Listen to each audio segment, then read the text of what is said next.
Graduation is not the end. It is the beginning. Beginning of the new journey that the children will be facing. Bismillahi wa salawatu wa salamu ala rasulillah wa ba'd. Assalamu alaikum wa rahmatullahi wa barakatuh.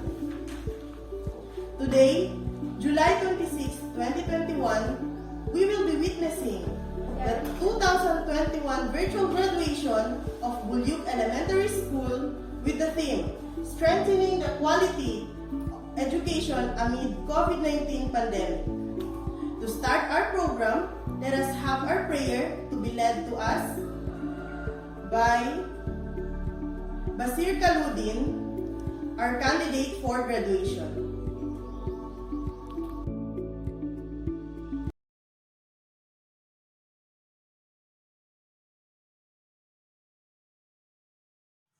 أعوذ بالله من الشيطان الرجيم بسم الله الرحمن الرحيم الحمد لله رب العالمين الرحمن الرحيم مالك يوم الدين إياك نعبد وإياك نستعين اهدنا الصراط المستقيم صراط الذين أنعمت عليهم غير المغضوب عليهم ولا الضالين ربنا آتنا في الدنيا حسنة وفي الآخرة حسنة وقنا عذاب النار الحمد لله.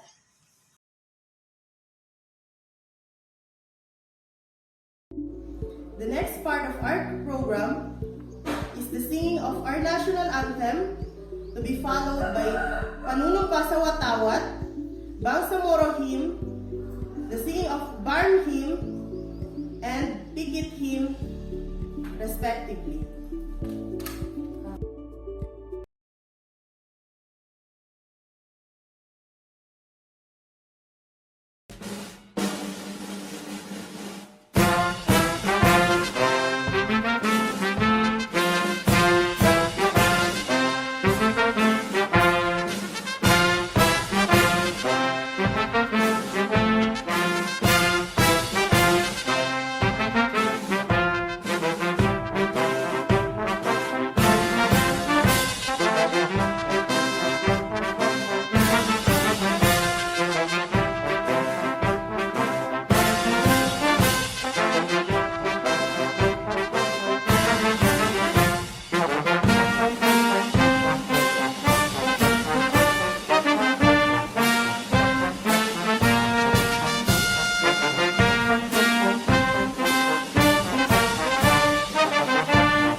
Panunumpa sa watawat ng Pilipinas. Ako ay Pilipino, buong katapatang nanunumpa sa watawat ng Pilipinas at sa bansang kanyang sinasagisag na may dangal, katarungan at kalayaan, na pinakikilos ng sambayanang makadiyos, makakalikasan, makatao at makabansa.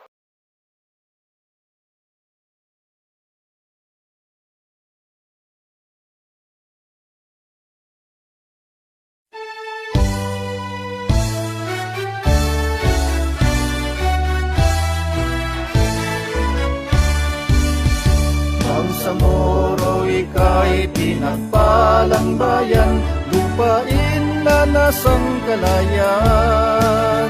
Tinubo ang lupa, ikaw ay kaingatan, bandila mo'y laging liwagayway.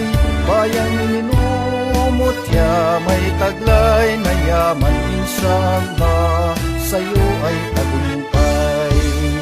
Bangsamoro, hiyas ng Mindanao, sa pagsubok ay di sumusuko. Tapat ang puso at nagkakaisa sa pag-unlad ng ginintuang bansa. Bangsamoro, lahi ng magigiting, iisa ang diwat at hikain. Allahu Akbar, Allahu Akbar, o dakila kang tunay. Sa kanyang mga gabay, lahat ay pantay-pantay, inshallah, sa'yo ay tagumpay. Bayan kay palad mo, lahat ay magkaakbay, alhamdulillah, laya ay tagumpay. Bangsamoro, hiyas ng Mindanao, sa pagsubok ay di sumusuko. Tapat ang puso at nagkakaisa sa pag-unlad ng ginintuang bansa. Bangsamoro, lahi ng magigiting, iisa ang diwat at hikain. Iisa ang diwat at hikain, inshallah, sa'yo ay tagumpay.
Bangsamoro, lagi kang mamahalin.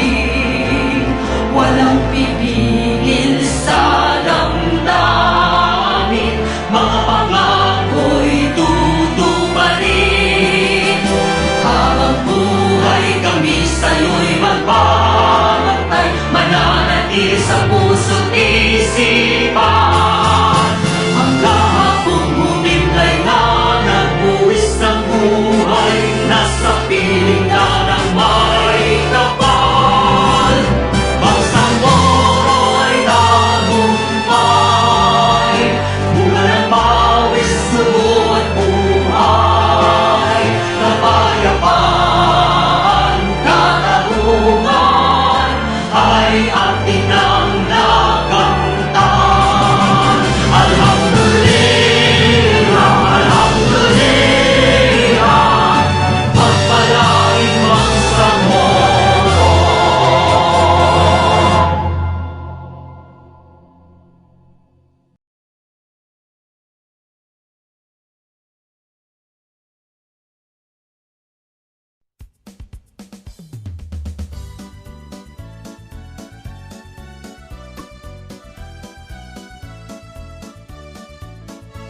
Sa dakong gitnang Mindanao, paraisong bayan na buo.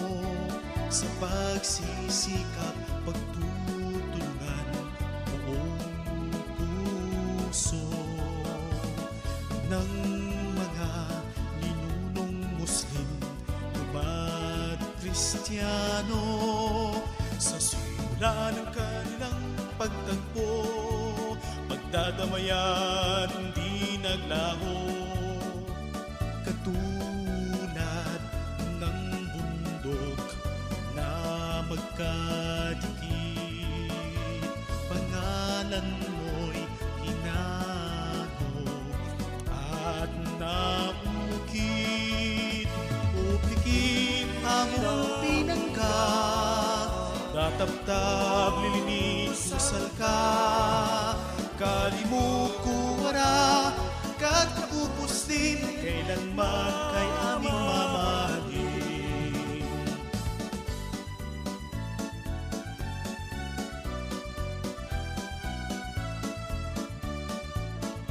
Bukit bayang pinagpala, likas ang yamang tubig at lupa, mayaman sa kasaysayan at kultura.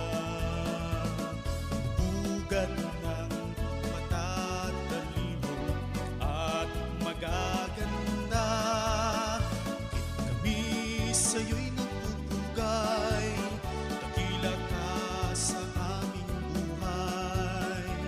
Sa kabila ng pagsubok ng panahon, nananatiling patatag sa gabay ng tuod. O pikit ang pinangga, tataptab linis sa salka. Kalimuko wara, kat napupos din, kailanman kay aming mamahalin. Bayan ko'y kay aming ipaglalaban, sa hirap at ginhawa di pababayaan. Makita kang mapayapa, may kaunlaran, itinalain ka, bikit sintang bayan. Mabuhay! Pikit! O pikit ang pinangga, tataptab lilinis sa salka. Kalimutan wala, katapupos din, kailanman ika'y aming mamahalin. Mabuhay ka, pikit, bayang marikit.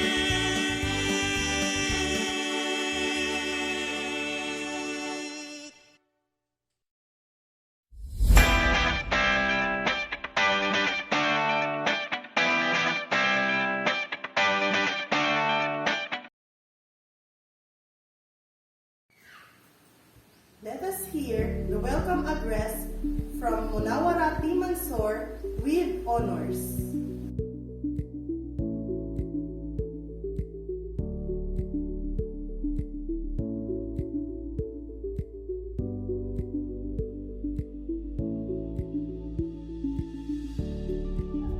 Assalamualaikum warahmatullahi wabarakatuh. To our beloved school head, Mrs. Aida Dukay Salik, the teachers of Buliok Elementary School, and our class advisor, Sarah Haji Salik Abdullah, parents, fellow graduates, friends, ladies and gentlemen, a blessed morning. I'm honored to be given the opportunity to welcome you all today to this important occasion of our beloved school, Buliok Elementary School. Today is a memorable day for us. It is our virtual graduation ceremony. I want to let you know that we made it today. After how many months of modular learning, you're finally here.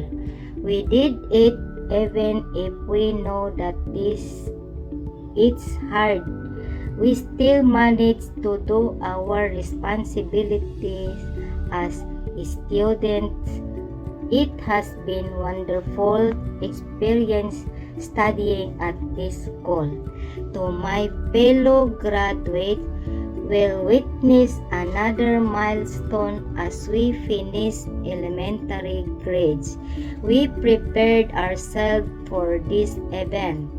It's a memorable event for us because we can see each other achieve our own goals and different achievements that we put effort into. High school life is a new beginning for our ladder of success. We do not know what will happen next, but if we have a set of goals, it will make our dream come true.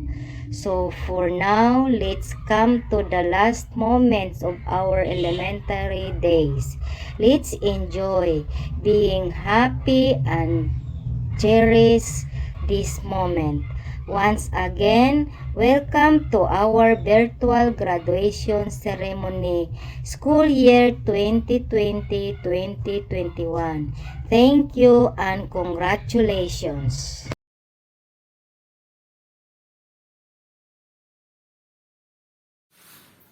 The candidates for graduation will be presented by our school head, Ma'am Aida D. Salik, and to be confirmed by Dr. Anwar Z. Salwang, focal person of SGA BARM MBHTE.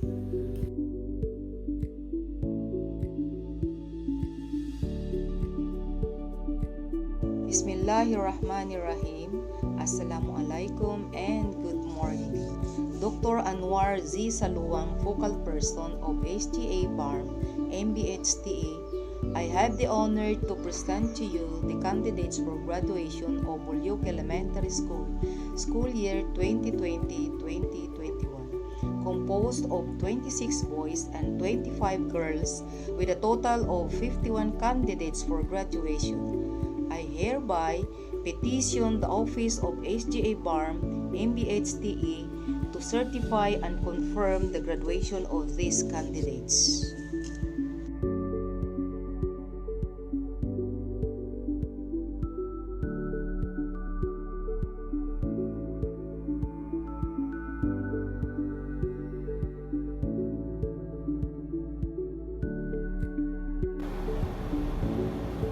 Bismillahirrahmanirrahim. Assalamualaikum warahmatullahi ta'ala jami'an wa barakatuh.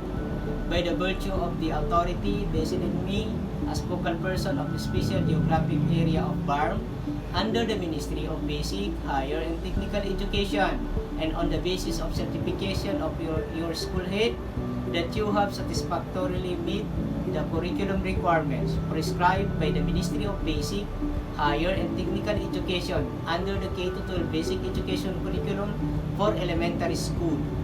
I hereby accept and confirm you as graduates of your school for the school year 2020-2021. You are now entitled to receive your diploma. Congratulations!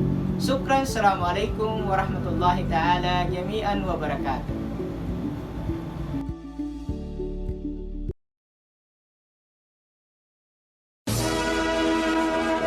Ladies and gentlemen, the graduates.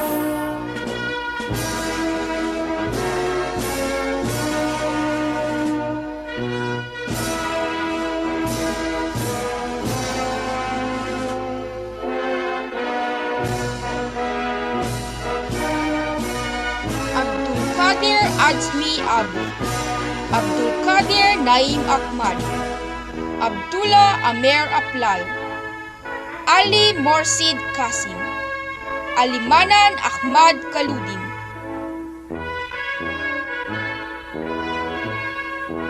Ambok Tato Kato, Buday Rahib Gayak, Buisan Ryan Sansawi, Kaludin Basir Opina, Dukay Fahad Abdul Rahman, Dumalani Mamayla Musa, Jabbar Hamid Faisal, Kalipa Daud Salibat, Kaludin Wisam Khalid, Kamama Abubakar Baladak,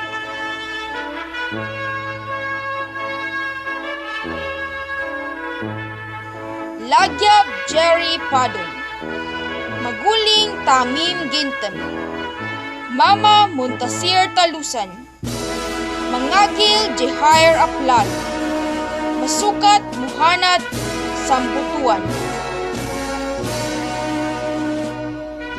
Salik Mashud Andoy, Salik Muhammad Mustafa, Samama Jihad Ismail, Sambuto Alihamad Taha, Sambuto Almudhar Aplal, Yusuf Benzar Ali,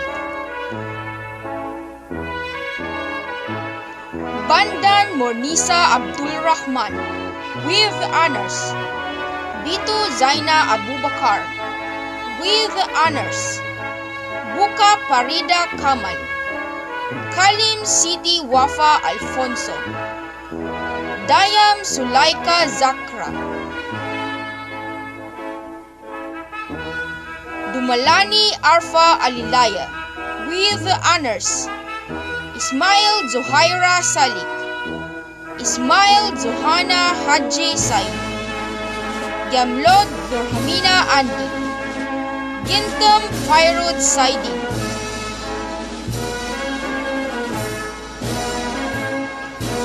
Dalis Jamaira Sambutuan, with honors, Putin Anisa Amin, Luna Norhata Lano, Mansur Ana Mamaku, Mansur Alea Talusan,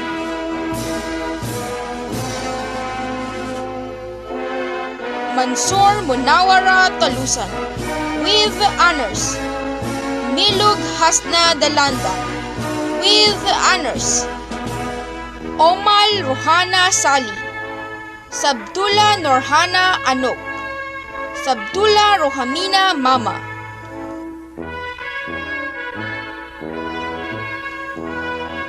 Sambuto Muhaifa Alilaya, Sendad Muhana Omar, Tugaya Bayjube Mangumbas, Tumalaw Samira Kaludin, Tumalaw Sumaya Kaludin,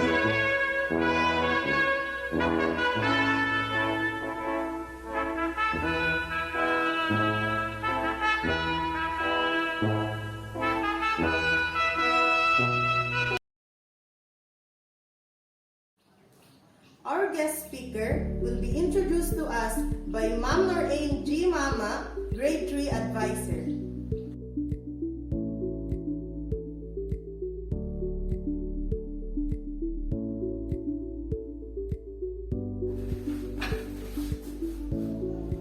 To our dignitaries, a warm and pleasant morning to all of us. Assalamu alaikum warahmatullahi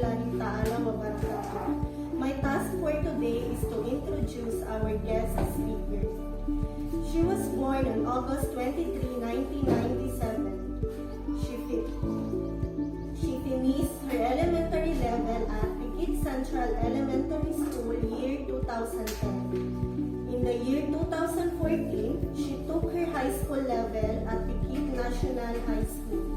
She took Bachelor of International Relations at the University of Southern Mindanao, Cabacan, Cotabato, year 2018.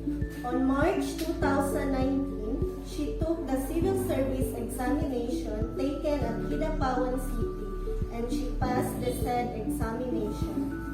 She passed also the psychometric examination in the year 2019. She started as project board secretary of a non-government organization at Cotabato City. She is also a member of the MILF ITF City Secretariat.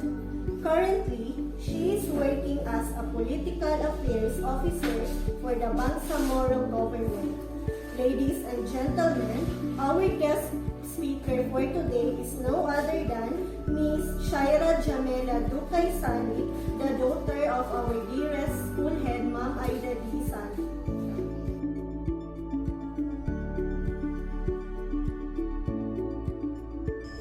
Assalamualaikum warahmatullahi wabarakatuh. My courtesies and respect to Dr. Arnwar Saluwang, focal person of SGA BARM for MBHTE, Ma'am Aida D. Salik, Principal, Barangay Captain Luth Salik, proud parents, teachers, graduates. A pleasant morning to each and everyone. Let me start my message in extending my warmest and sincerest greetings and congratulations to the noble parents, teachers, and most graciously to the honored graduating class of 2021. Today is the moment of truth after a hard task. Indeed, education is significant to you as this is the means by which we can arrest poverty.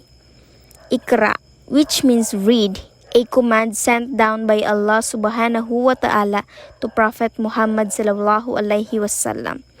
It is the first word of the Quran that was sent down through Jibril alaihi salam.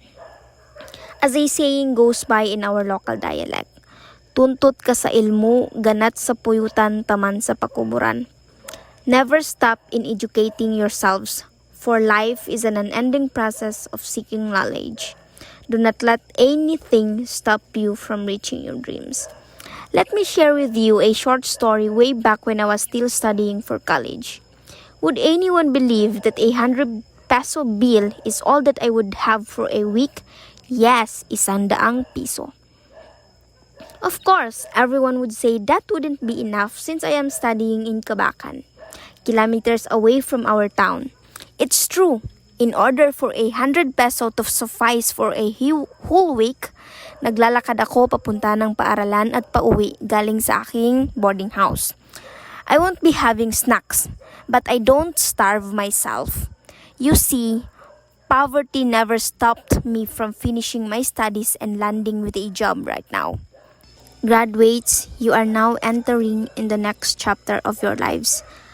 As you continue your steps to pursue your vision, always remember the value and principles that were planted to you. May you always be thankful for the sacrifices done by your loving parents and dedicated teachers. Along the way, you may encounter all sorts of challenges, but I have the full trust and confidence that all your hardships will mold you to become a tough person. Be fearless, be courageous, and be your best. Wabillahi taufiq wal hidayah. Assalamualaikum warahmatullahi wabarakatuh.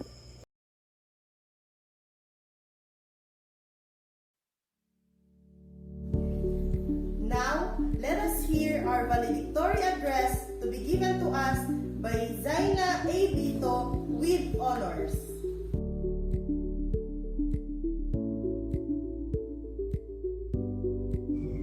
Assalamualaikum warahmatullahi wabarakatuh. To our guest of honor, Ms. Shaira Jamela D. Salik, Ma'am, our focal person of SGA BARM MBHT, Dr. Anwar Z. Saluang, Sir, our school principal, Mrs. Aida D. Salik, ma'am, teachers, parents, friends, and my co-graduates, ladies and gentlemen, a pleasant morning to all of you. Alhamdulillah, today is a memorable day for us because we just ended another chapter in our lives. Ako po ay lubos at nalulugod na ako ay nabigyan ng oportunidad na makapagsalita dito. Dahil po sa hinaharap nating pagsubok, ang pandemya na kung saan napakadelikado at hanggang ngayon ay patuloy pa rin ang pananaliksik upang mahanap ang solusyon para maibsan ang COVID-19 na bumalot at siyang nagdala ng takot sa buong mundo. Lahat ng mga nakaugalian nating mga gawain ay nabago. Dahil dito, marami po akong natutunan. Una, pangalagaan po natin ang ating buhay. Hindi po natin alam kung kailan tayo mawawala dito sa mundong ibabaw. Lagi po tayong magpasalamat sa mahal na Allah at sikapin nating gumawa ng mabuti. Pangalawa, pangalagaan natin ang ating pamilya. Ang pamilya po natin ang tunay na nagmamahal sa atin. Sila po ang kasama natin sa hirap at ginhawa. At ang panghuli, natutunan ko rin pong mag-aral na mag-isa. Ang pagtatapos ng elementarya ay tunay na hindi malilimutang yugto ng buhay namin dahil para sa amin, maituturing po ito na isang tagumpay. Hindi lang po dahil sa natapos namin, kundi natapos namin ang umpisa na kailangan naming ipagpatuloy. Alhamdulillah. Inshallah, magtagumpay pa tayo sa anumang landas na ating tatahakin. Sa lahat po ng mga magulang at pamilya na laging nariyan, kayo ang siyang gumagabay sa amin. Sa aking pamilya, ina, ama, bapa, babo, kaka, ali, sukran. Sukran sa walang sawang suporta at walang katumbas na pagmamahal po ninyo sa amin. Alam ko ang responsibilidad ng isang magulang na makapag-aral ang kanyang mga anak. Ngunit naniniwala ako na ito po ay masigit pa sa responsibilidad. Ito ay pagmamahal nila sa atin. Pagmamahal po na higit pa sa ating inaasahan. Kung ano man ang ating ninanais, hindi importanteng makuha natin agad ang isang bagay. Ang mahalaga po ay natutunan nating magsumikap upang makamit natin ito. Muli, maraming salamat po.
Good day to each and everyone who is attending virtually present at this time of our graduation ceremonies for our beloved and very precious graduates for the school year which ends at this time. First of all, I'd like to greet the parents and family members without whose sacrifices, whose reminders, and whose participation in the learning process for our graduates have resulted in this culmination program. This year, your role has changed drastically, where we've always thought, we've always believed that the matter of educating our children rests nearly exclusively on our teachers and our staff. This time, you parents, you family members, you who are in the households of our learners have expanded your role and contributed to this wonderful day wherein finally our learners are graduating in this culmination exercise.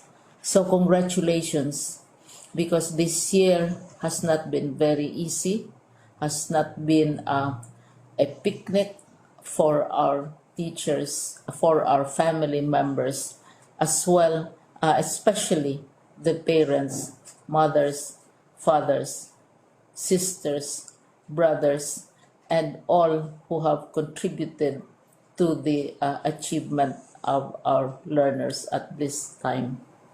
So, maraming salamat at congratulations, parents and family members. Mas malaki ang role ninyo at this time compared to earlier graduation exercises. Secondly, I would also like to greet our teachers, without whose very careful review and careful supervision of the work of our pupils and our learners, this event would not be taking place at all. And so thank you, teachers. Your role has also expanded, in addition to seeing to it that the modules are faithfully followed, the assignments are correctly implemented, and the learners are truly learning.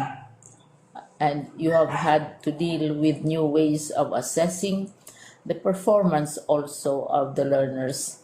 So congratulations, teachers, for enduring, for your patience, for your love for our learners, and your willingness to engage in a way and methods of teaching which are different from those which are used to. Assessment must have been especially difficult for you, especially since you were not able to see most of the time our students in face-to-face meetings, and most of the meetings, of course, were virtual. We'd also like to thank the local government units for their interest, for their cooperation, and for their continuing contributions to the needs of education, even as our children do not go to school. Your donations of material as well as financial resources at this time are most welcome, and your advice has been taken seriously not only by our teachers, by our school officials, but also by our officials in the Department of Education. We continually talk with local government units, especially in times of disaster, in times of great need for classrooms, for space, and for responses to unforeseen emergencies. Thank you, local government units. But of course, most of the congratulatory greetings fall on the deserving graduate. Each and every one of you is truly special. You are different from the other graduates who have passed through the portals of your school. You went to school practically without seeing your teachers, if at all. You went to school with your parents, your mothers, and your fathers hovering over your shoulders and seeing to it that you are able to complete your assignments. You are completing your studies at a time when examinations and assessments are different. You are culminating these long months of hard work at this time, even as you have to do family chores, even as you are distracted, and even as your world has turned upside down, and it seems and it appears as if we don't know what the future holds and what will happen next. But you have persevered, and now you are ready to graduate. And therefore, you deserve each and every bit of congratulations from us in the Department of Education, from your parents and family members, your teachers, from the officials in local government, as well as in the Parent Teachers Associations. You deserve each and every single congratulatory pat on your back, each hug, virtually, of course, and each greeting, which I am sure you are also receiving virtually. I don't know if you will remember this event many, many years from now. I have tried to recall myself who our graduation speaker was when I finished high school and when I finished my college studies. All I remember is that the graduation speaker was someone important, someone who was invited because that someone is supposed to give a message.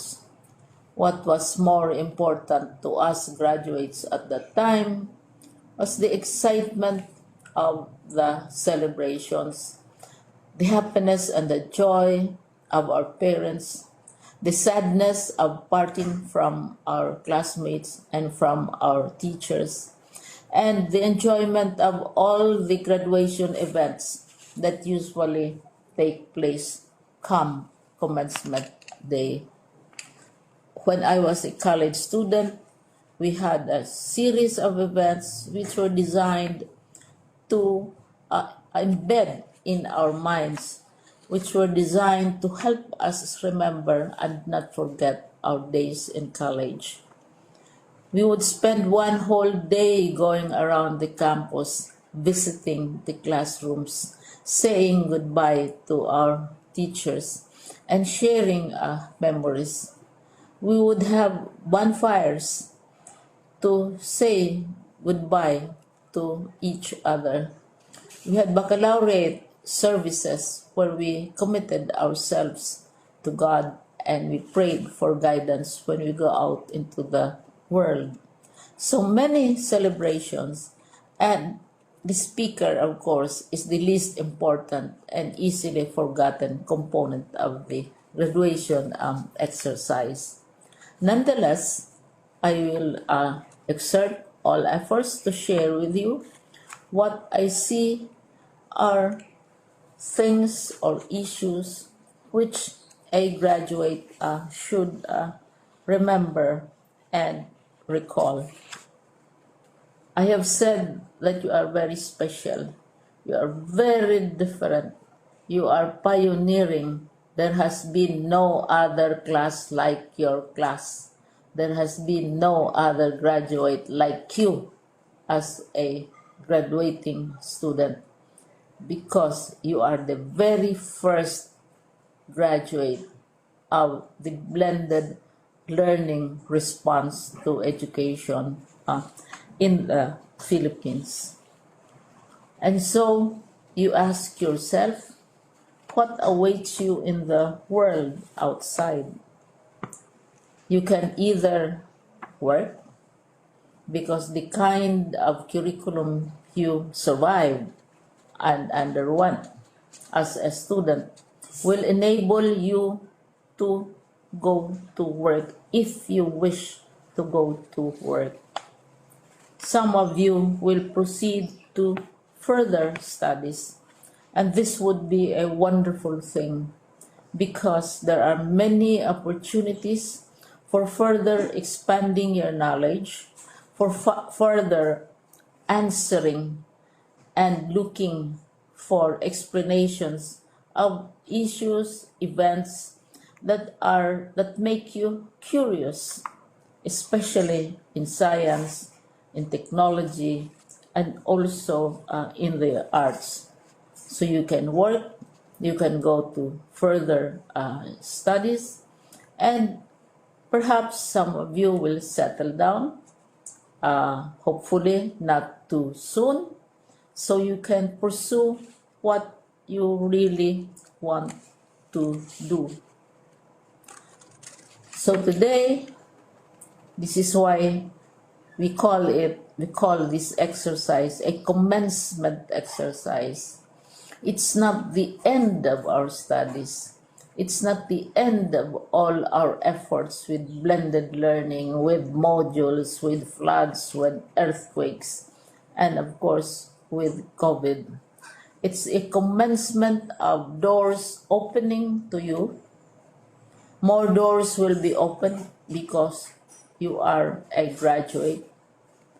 You can work, you can proceed for further studies, you can help your parents, and you can perhaps look for opportunities to do what you have always wanted to do, whether at work, whether at advanced studies, whether at learning more in science and technology, in mathematics, and in the arts.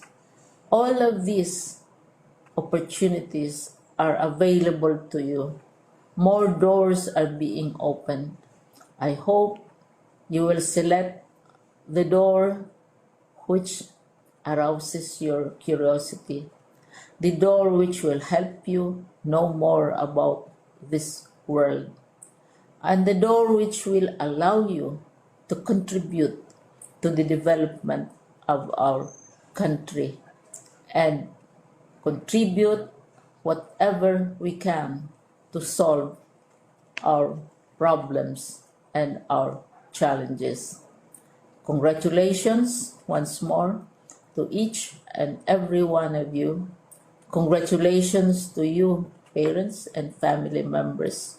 Congratulations to you, teachers. When I was chair of the board of Silliman University, each time we had graduation ceremonies, during the baccalaureate and during commencement itself, I would cry. I would cry because you are sending out into the world a new batch of graduates, and we want to be sure that what is awaiting them is appropriate. We want to be sure that they are ready for what awaits them when they select which door to open. And so we tell you, go out to the world, do whatever you want to do. God be with you, and be assured that all of us love each and every one of you. Congratulations.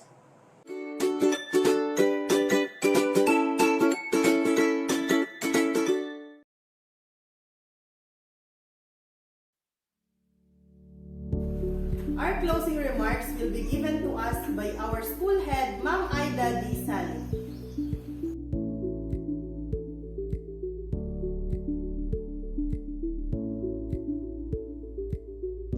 Assalamualaikum warahmatullahi gamian wabarakatuh.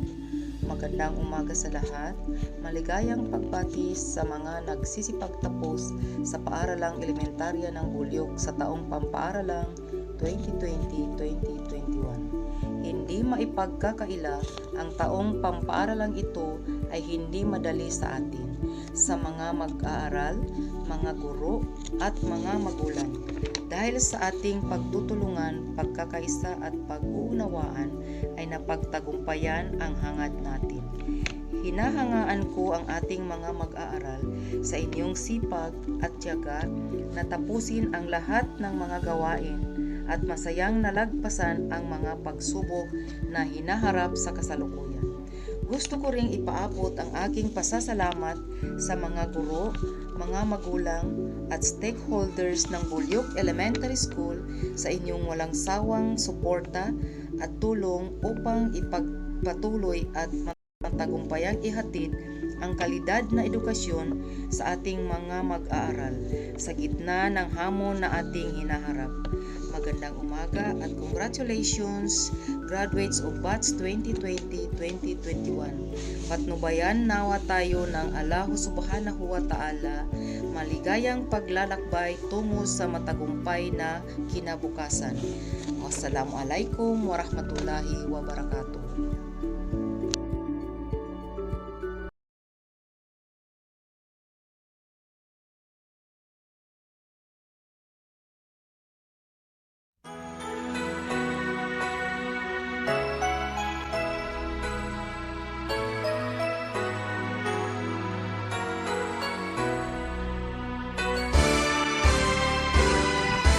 We are the children of yesterday's dream.